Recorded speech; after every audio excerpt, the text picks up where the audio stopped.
તો એમાં પાણી નથી ભરાતું. ચાલો આ બાજુ ચાલો.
બધા છે.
સાંજે 5 વાગ્યાથી જે અમે ટ્રાફિકની અંદર હતા ને એ લગભગ અત્યારે 8:45-9 થયા. અત્યારે હું ઘરે આવ્યો.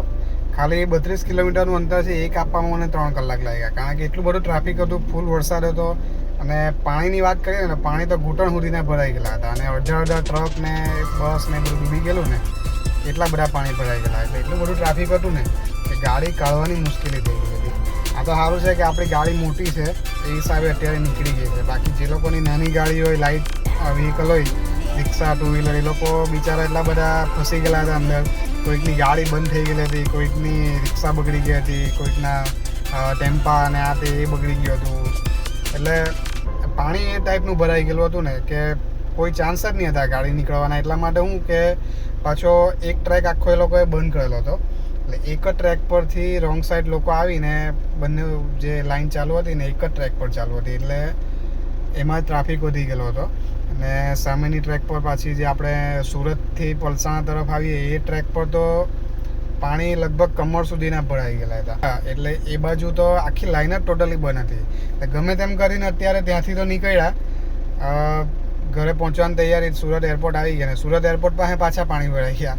એટલે એ વિડીયો તમે અત્યારે જોઈ લેવા, આમાં છેલ્લો વિડીયો, કે ત્યાં બી અડધી ગાડી, મારી ઇનોવા છે, અડધી ઇનોવા ડૂબી જાય એટલા પાણી ભરાઈ ગયા. તો બી ગમે તેમ કરીને ગાડી બહાર કાઢી ને ઘરે પહોંચ્યા. અત્યારે મને ઘરે આવતા 9 વાગી ગયા છે. 5 વાગ્યાનો હું પલસાણાથી નીકળ્યો, 9 વાગે અત્યારે હું ઘરે પહોંચ્યો. એટલે એ વરસાદ ને પાણી ભરાઈ ગયા ને એટલા માટે તમે લોકો પણ જો કદાચ વરસાદી વાતાવરણમાં તમે લોકો પણ ટ્રાવેલિંગ કરતા હોય તો સાવચેતીથી, અને ગાડી તમારી મતલબ પાવરફુલ અને મજબૂત હોય ને તો જ હું મારું કહેવું એવું છે કે નીકળાય. બાકી આ ચોમાસા અને વરસાદની વાતાવરણમાં તમારે કદાચ જો જૂની ગાડી હોય, જે લોકોની, મારી પણ આ જૂની ગાડી છે, આ તમે અત્યારે જોઈ લો, આ એસન્ટ છે મારી, આ મારી પણ જૂની ગાડી છે. એ હું અત્યારે ધારું તો કદાચ એને બી લઈ જતા, હું એ જ લઈ જવાનો હતો એકચ્યુઅલી. પણ વરસાદ એટલો બધો હતો ને, હું જ્યારે નીકળ્યો ત્યારે તો વિચાર આવ્યો, એટલે કે પાણી ખાલી ખોટું ભરાઈ ગયું હોય ને નાની ગાડી છે, એ ફસી ગયા તો પાછા આપણે હેરાન થઈએ, તકલીફ થઈએ, ફેમિલીની સાથે હોય પાછા. એટલે વિચાર કર્યો કે ઇનોવા લઈને જવાય. મોટી ગાડી હોય તો એટલો ફાયદો છે તમને કે ગમે એટલા પાણી બી ભરાયા હોય ને તો 90% તમારે નીકળી જવાના ચાન્સ ખરા એમાં. બાકી નાની ગાડી હોય તો તમારે 50% ચાન્સ છે. નીકળે છે અમુક ગાડીઓ નવી હોય એ લોકો નીકળી જ જાય છે, એવું નથી. પણ જૂના ગાળા હોય છે એ લોકો તો કોઈ ચાન્સ જ નથી. અત્યારે રસ્તામાં મેં જોયા ત્યાં સુધી તો લગભગ નવી ગાડીઓ પણ કેટલીક બગડી ગયેલી હતી. જેમ કે આ ટાટાની હતી, મારુતિની, બહુ બધી ગાડી અત્યારે મેં આ પાણી ભરાઈ ગયેલા એમાં અત્યારે જોઈ મેં બંધ થઈ ગયેલી હતી. પણ જો તમે કદાચ નીકળતા હોય અથવા નીકળવાના હોય તો અત્યારે વરસાદી વાતાવરણ છે, એટલે આ અત્યારે સુરતની અંદર 2 દિવસ માટે તો રેડ એલર્ટ આપેલું હતું. એટલે રેડ એલર્ટ હતું એટલે લગભગ સવારથી વરસાદ ચાલુ જ છે. હું અત્યારે જઈને આવ્યો ચીખલી બાજુ, અને વાંસદા સાપુતારા લાઈન પર એટલો બધો વરસાદ છે કે ત્યાં પણ પાણી ભરાઈ ગયેલા હતા. એટલે ગાડી ત્યાં પણ ગમે તેમ કરીને હું તો નીકળી આવ્યો. ગાડી મોટી છે આપણી, એટલે આપણે કોઈ ટેન્શન નથી. અને સેફ મતલબ આવી ગયો પલસાણા સુધી. ને પલસાણાથી પછી આ અત્યારે તમે વિડીયો જોઈ લો, કમ્પ્લીટલી ફૂલ ટ્રાફિક, સ્ટ્રગલ કરીને ગાડી ગમે તેમ બહાર કાઢી લઈ આવ્યા અહીંયા. ને અત્યારે તમે આ ટાઈમ જોઈ લો, અત્યારે 8:58 થઈ જાય, 9 વાગી ગયા છે. 9 વાગી ગયા અત્યારે હું અત્યારે અહીંયા સુરત પહોંચ્યો છે. ખાલી 30-32 કિલોમીટરનું અંતર કાપવાનું હતું, એના લીધે મારે આટલું બધું સ્ટ્રગલ કરવું પડ્યું. પણ કંઈ નહીં, જો કદાચ તમે 1-2 દિવસમાં ચાલુ વરસાદમાં નીકળવાના હોય તો જે લોકો સુરત રહેતા હોય કે આ સચિન પલસાણા હાઈવે પર જવાના હોય તો એ લોકો આ વાતનું ખાસ ધ્યાન રાખજો કે ટ્રાફિક એટલું બધું છે. એટલે આ રસ્તો એવોઇડ કરીને હું પાછળનો જે આપણો કામરેજવાળો રસ્તો છે, હાઈવે, નેશનલ હાઈવે, એ એક બેટર કહેવાય. તમારે જવું હોય આ બાજુ નવસારી લાઈન પર કેમ તેમ તો એ હાઈવેથી જ જવાય.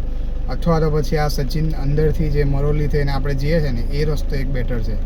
બાકી આ સચિન પલસાણા હાઈવે પર અત્યારે જવાય એવું નથી, કારણ કે ટોટલી ફૂલ ટ્રાફિક છે પલસાણાથી ભાટિયા ટોલ નાકા સુધીનું. એટલે તમારે જવું હોય તો પેલો રસ્તો પકડાય, બાકી આ રસ્તામાં કંઈ નથી. અને છેલ્લું જે આ સુરત એરપોર્ટની પાસે જે પાણી ભરાયું છે એ તમે અત્યારે વિડીયોમાં જોઈ લો, એમાં બી અડધી ગાડી ડૂબી જ જાય છે. તો બી વાંધો નહીં, ગમે તેમ કરીને પહોંચી ગયા છે. અત્યારે 9 વાગ્યા, 9 વાગે આપણે ઘરે પહોંચી ગયા છે.